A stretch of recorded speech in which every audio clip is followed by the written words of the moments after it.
Границы, отделяющие жизнь от смерти, в лучшем случае туманны и расплывчаты. Кто скажет, где кончается одно, а где начинается другое? Эдгар Аллан По.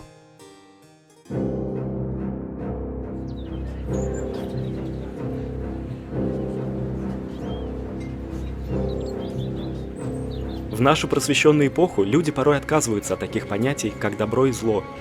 Но зло существует и существовало всегда. Оно жило рука об руку с человеком, таилось во тьме, выжидая, высматривая очередную жертву, которую могло бы совратить.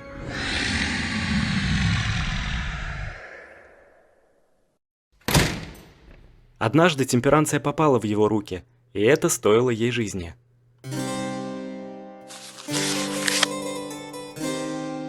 С самого детства темперанция отличалась непростым характером.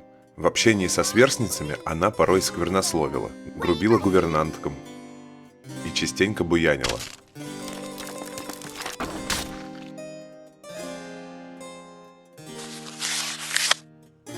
Повзрослев, темперанция сумела обуздать свой характер, но все так же была остра на язык, если вдруг что-то шло вразрез с ее нравом.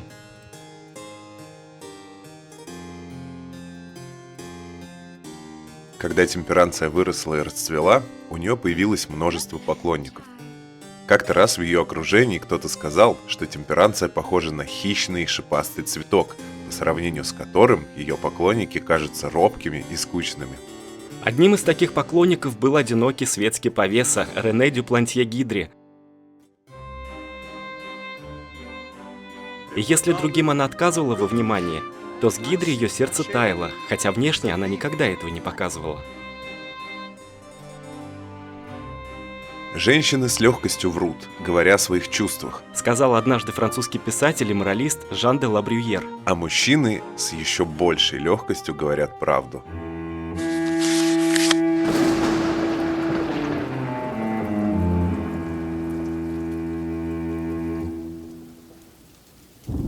Промозглыми осенними вечерами за запертой дверью темперанция читала стихи Джейн Баркер и Эмили Диккенсон, которая в то время редко издавалась и не пользовалась особой популярностью в светском кругу. «Любовь на свете может все, лишь мертвых не вернуть.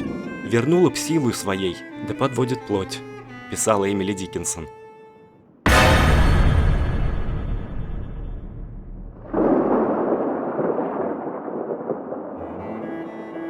Пребывая в одиночестве, темперанция писала Гидре письма, преисполненные высоких чувств. Но не решаясь отправить, бросала их в огонь.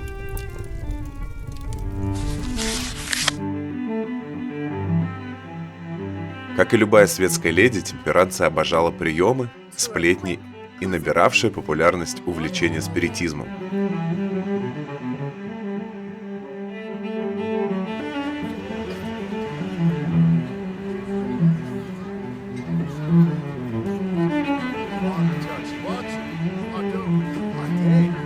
Именно на одном из таких приемов она встретила леди Агнессу, и на фоне общего увлечения мистикой завязала с ней дружбу.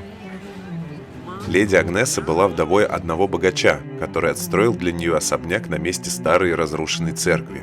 Поговаривали, что благоверный леди Агнесы исчез при невыясненных обстоятельствах, и никто его больше не видел. Никогда.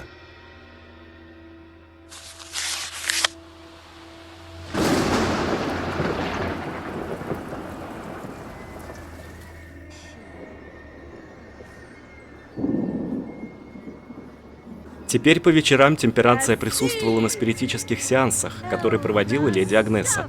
Они вызывали духов и общались с мертвыми, а те отвечали на их зов.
С каждым разом сеансы становились все страшнее, а голоса с того света пронизывали отчаянием и безысходностью.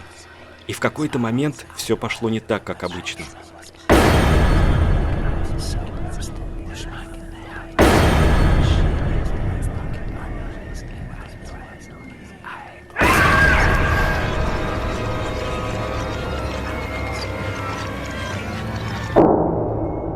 В комнате словно открылись врата в преисподнюю.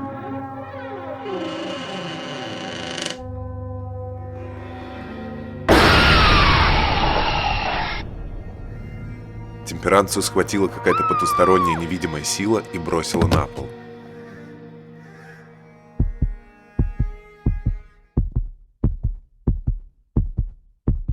И тут она увидела...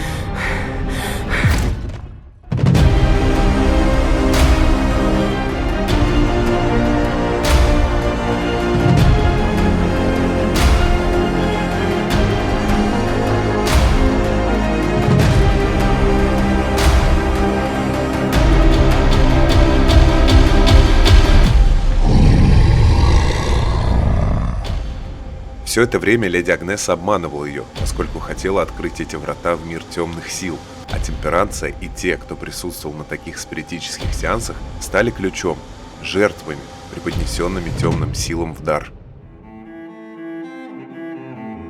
Умирая, темперанция почему-то думала о Гидре. В ее голове все время вертелись строчки, написанные Эмили Диккенсон, чьи стихи превратятся в классику лишь спустя десятилетия. Расставание – это все, что мы знаем о рае, и все, что нам нужно от ада.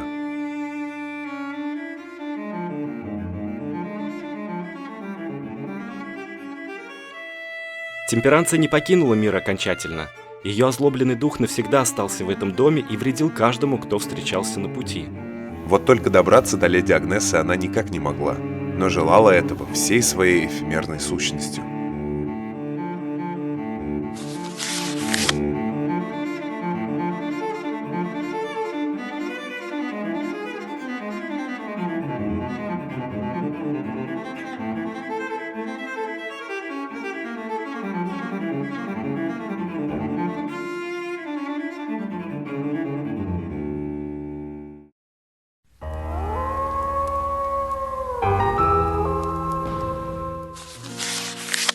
Друзья, всем привет! Привет, вы на канале Не без разницы. С вами Стас. И Лёша. И мы наконец-то вернулись к нашему заброшенному дому и вернулись с новой жуткой историей. На этот раз она про темперацию. Теперь мы знаем, Винс еще, наверное, нет, что Гидри и злобный дух темперанции не просто так оказались в этом доме. А начать серию, кстати, мы решили со строительства. Да, потому что мы планируем отреставрировать внешние стены второго этажа. Надеемся, что монстр, живущий в этом доме, увидев вот это все, улетит отсюда навсегда. Да, на своих вот этих вот крыльях. В общем, мы продали оставшиеся в багаже семьи предметы, те самые, которые нельзя утилизировать на утилизаторе. И некоторые еще фрукты мы продали. Да. И теперь у нас есть средства, чтобы улучшить второй этаж, а для этого нам нужно будет заплатить 5000 симиллионов. Слушай, а вообще дом такой огромный и, наверное, неплохо бы подошел для какой-нибудь династийной семьи, например. Для династии леди Агнес. Для династии леди Агнес. Ты что, хочешь начать династию здесь? Предлагаю династию леди Агнес с маленькими зомби. Не знаю. Может быть, и Винс у нас был бы как раз-таки основателем династии, если вот серьезно говорить, не про леди Агнес. Может быть. А может быть и леди Агнес. Друзья, что вы думаете по этому поводу? Стоит ли Винсу начинать свою династию? Или леди Агнессе с Винсом? Но если Винсу, то только после того, как он разберется здесь со всей чертовщиной. А леди Агнессе только после того, как она разберется с Винсом. Да, в общем, кто-то с кем-то должен разобраться. В общем, напишите в комментариях, что вы думаете по поводу династии. Династии Винса или династии леди Агнессы. Кстати, в комментариях, в описании к видео находятся ссылки на наш канал в Телеграме, группу ВКонтакте. Да, присоединяйтесь, там мы порой делимся всякими прикольными штуками, говорим, когда выйдут серии и так далее. Ну что ж, будем начинать очередной день в истории Винса. И история этого дома. Поехали. Это наступил 11-й день в жизни Винса. Винс, подожди, ты куда пошел? Опять, наверное, на крысу смотреть побежал. 11-й день жизни в этом доме, и Винс, похоже, у нас решил не сдаваться все-таки и остаться здесь, чтобы разобраться со всем, что здесь творится. Ну, стоит только позавидовать его крепкости духа. Ох, день Ты признания посмотри, любви. да, завтра праздник, день признаний в любви. Кому бы признаться в любви? Давай Что там у посмотрим его Винса в списке? отношения Анджела, ну, я думаю, ей сейчас совсем не до любви. Да, определенно. А Катрина? Да, Ну, Катрина. Между прочим, посмотри, у них Хорошая хорошая совместимость. совместимость. Так. Винс у нас очень голоден, поэтому Ну, он готовит еду. Да-да-да, питание-то вон совсем низенькое. Может быть, правда, Катрину нужно будет пригласить на свидание. Все-таки праздник отметить, я думаю, нужно. Ну, просто приятно провести время, не обязательно, да, им уже завтра, не знаю, Хотя, вступать в брак и жениться. если честно, вот Анджела мне как-то больше приглянулась. Вот не знаю почему. Может быть, потому что у нее история такая. Помнишь, мы рассказывали, как она там в детстве бабушка ей сказки рассказывала. Да, но все равно ты правильно сказал, что Анджеле сейчас абсолютно точно не до любви. Я думаю, что у нее очень много забот. Анджелу надо освободить от проклятия вампиризма. Да, сразу после того, как мы приберем все в доме. А это Почему? получается Нет, почему? очень не Ты скоро. посмотри, у Винса уже, между прочим, 10-й навык вампиризма, и при 15-м или 16-м, при 15-м, наверное, он сможет изготовить зелье, лекарство от вампиризма. Что он тут наготовил? Качество очень плохое. Как вкусно. Но у него потому что дискомфорт, невыносимая грязь, а электричества в доме нет. Он пропылесосить здесь даже не может. Но может быть хоть так прибраться немножко. Что еще по навыкам у Винса? У него развит до 5-го уровня навык фитнеса. Это означает, что он может выезжать в город, а еще может отреставрировать ванную или и уборную, например. Но пока у Винса нет денег, а почему ты не можешь выкинуть это все? Он не может выкинуть, даже не может помыть, потому что, видимо, в доме нет воды. Это что, теперь Винсу еще за водой бежать? Да, вероятно. Ох, как мы давно не бегали за водой вот так вот. Ну, это у кстати, меня да. прям, это, что называется, триггерит меня просто от этих вечных пробежек до какого-нибудь источника с водой. Я помню, как мы еще, когда отстраивали город. Так, Винс, постой, может быть, на велике все-таки Наша лучше? другая героиня Цунами Мураками, помнишь, бегала каждую зиму, там, ну, каждую зиму. Она одну вроде пережила. О, пожар. Подожди-ка, это где начался пожар? Вот, Вот. пожар в нашей комнате. А, нет, в библиотеке. А в честь чего он там начался? Слушай, А как... вот это да. Только Сейчас здесь за вообще водой- все сгорит еще. Только за водой собрались пойти. Да, и пожар Да. начался. Слушай, да? Вот это утро началось. Да, у с Винса. добрым утром. Хотя уже полдень, но все равно, ну, как-то... Нам срочно нужно развивать робототехнику, потому что мы тогда сможем подключить электричество, если он разовьет робототехнику до 10 уровня. Но зато Винс получил страховые выплаты в размере 432 Вау, мы миллионов. на эти 432 миллиона сможем позволить себе роскошную жизнь. А что ты смеешься? Между прочим, вот на таких пожарах, наверное, здесь можно заработать. Потому что вот эти вот вещи, которые сгорели, они, в принципе, Винсу-то и не нужны. Ну, все равно. 432 миллиона, что на них купишь? На них даже робот-пылесос, наверное, нормально не купишь. Но если сейчас еще где-то здесь произойдет пожар, он получит еще побольше. Еще 400, да. Ну, так, может, и накопим, да? На ремонт какой-нибудь. Нам только 5000 ушло на то, чтобы... Стены отреставрировать, да. Это представляешь, сколько надо всего спалить, чтобы хотя бы стены? Но зато, как выглядит дом, мне нравится, посмотри. Ну да, уже совсем преобразился. Выглядит хорошо, конечно. Ну, начинает уже лучше намного. Как, смотри, как дворец у сказочной принцессы. Давай на велосипеде доедем за водой. Это все мы никак за водой не съездим. Какой-то он сегодня не собранный у нас. И он еще и злой. Ну, конечно, злой. Был голодный, приготовил салат плохого качества, потом пожар. Чему тут радоваться, собственно говоря? Да, утро не задалось. Еще и холода, какой-то снег. Что у нас там по погоде, по природе? Сейчас же весна у нас, да? Весна, между прочим, ты посмотри. 12-й день весны, а здесь снег идет и мороз на улице. Да. Это 12-й, это 2 дня до лета? Или сколько Да, получается? 2 дня до лета Ну, осталось. в принципе, все как у нас. Я тоже прекрасно помню, как и в мае снег выпадал. Ну вот можно тогда подумать, что у Винса тоже сейчас май. И, Ну, в принципе, да. собственно, выпал снег. Он даже в зимней одежде ходит. Ну и сейчас уже пора заниматься какими-то делами. Вот клубок пыли, посмотри. Какой-то... Пыльный проказник это. Вот этот злой. Вот, появился. Слушай, А давай его что-то... давай на него наступим. Нет, давай попытаемся погладить. А если он сейчас И что, убьет Винс... Винса? А он не может убить Винса. Может, между прочим. Вот уже Катрина звонит. Помните наш разговор о персонаже по имени Майкл Белл? Да нет, особо не помним, ну ладно. У Вот. нее было У нее было отличное свидание. Ну вот и как мы после этого ее будем звать на Ну, свидание? значит, с Не Винсом. будем. Значит, с Винсом у нее должно быть еще лучше свидание. А, мы на путь конкуренции вступаем. Тогда пойдем посмотрим на наш сад.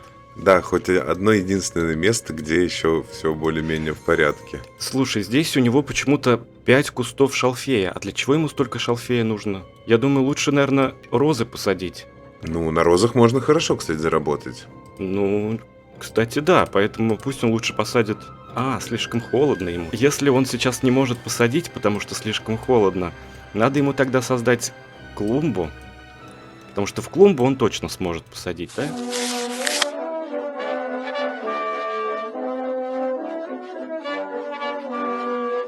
Итак, Винс сделал клумбу, теперь мы в эту клумбу сажаем розы. Слушай, ну, вот такая холодина в доме, очень холодно ему. Это сказывается на его настроении. Ну, вот это весна, я просто не могу до сих пор принять это. Ну, это же еще почти последний день, ну, сколько там, 2 дня до лета.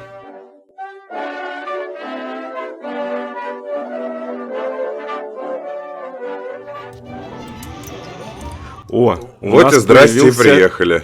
Гидри. Влюбленный, да, он? Или недовольный? Вроде влюбленный какой-то. Да вроде бы, не знаю, нормально. Ну, не красный.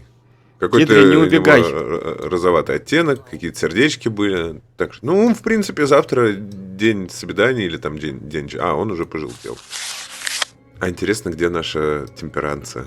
Темперанция пока не появилась. Ну а время уже близится к полуночи. Совсем скоро станет темно и страшно. Поэтому надо ложиться спать.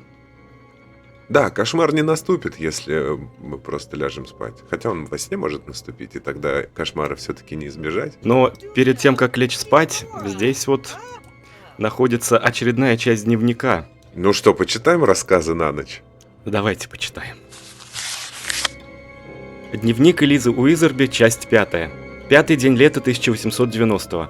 Теперь я знала наверняка. Леди Агнеса чудовище, а все мы...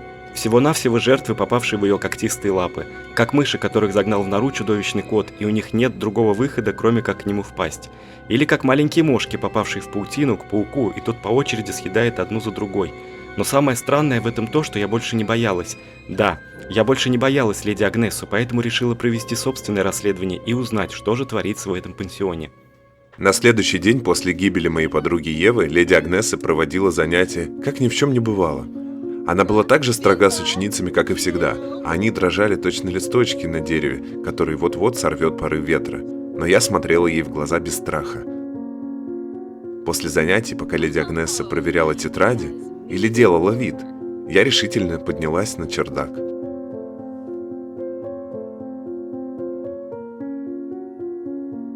При свете дня тут было иначе. Вот то самое место, где леди Агнеса проводила свои жуткие ритуалы. Свечи были потушены, письмена на полу не светились. Как вдруг...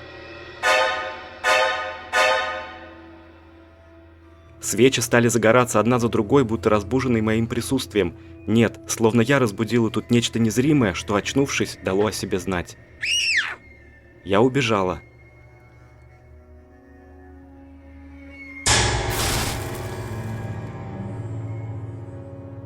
Шестой день лета 1890 года. Во время урока леди Агнеса отчитывала меня перед всеми за то, что я допустила помарку в рабочей тетради. Мне хотелось зареветь и разрыдаться. Но я зло на нее взглянула. Она не ожидала подобной дерзости, и тогда...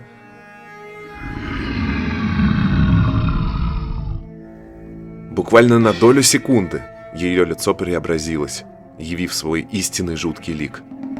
Ночь 7-го дня лета 1890-го. Я проснулась от какого-то шороха. Девочки спали, видя тревожные, пронизанные кошмарными событиями сны, а прямо передо мной висел бестелесный дух. От призрака исходила такая невероятная энергия. Дорогой дневник, знаешь, я однажды видела лампу накаливания, внутри которой трепыхали инородные линии. Взрослые говорили, что это ток, энергия.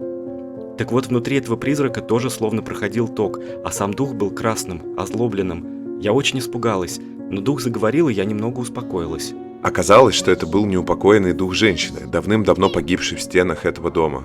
Звали ее Темперанцией. Она рассказала мне пробирающие до костей подробности своей смерти, причиной которой была леди Агнесса. Теперь я знала все об этом чудовище, о том, что наш пансион стоит на месте, где находятся врата в мир темных сил, о том, что леди Агнесса пила кровь невинных, чтобы продлить свою жизнь, о том, что она жила уже несколько столетий. А также о том, что у нее была дочь, Лидия. Та погибла много-много лет назад. Темперанция попросила моей помощи, чтобы справиться с чудовищем.